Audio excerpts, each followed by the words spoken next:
I often get the question, what is it like as a former prosecutor to now be a defense attorney? I think that it is an advantage to understand both what a prosecutor is thinking in terms of why are they bringing the case, should they bring the case, can they bring the case, and how are they going to prove the case?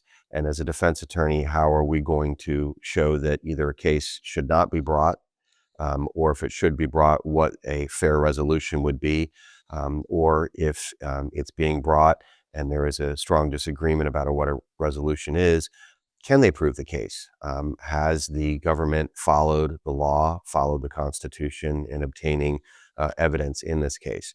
And that leads us to why I believe it is so important that we have people on both sides of the fence, that we have an adversarial system, that we have zealous advocacy for clients, because you're not just representing the individual in front of you, you're representing every person in this town, in this community, in this country under this Constitution.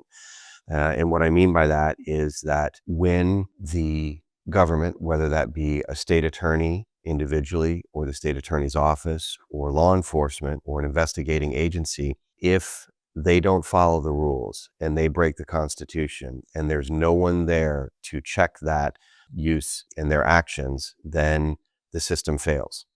And so when I'm representing somebody, I'm representing that individual, but my core comes from that bedrock principle that if I'm not fighting to make sure that the people on the other side are following the rules and doing what they need to do and pointing out things that they may not be aware of and information about my client, then the system fails. It can't be one-sided.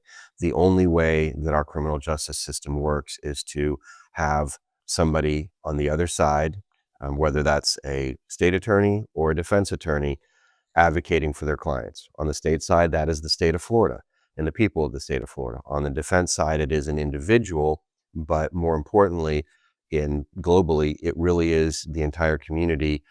It's every citizen, that you are defending every citizen when you are defending one citizen to make sure that things are done right.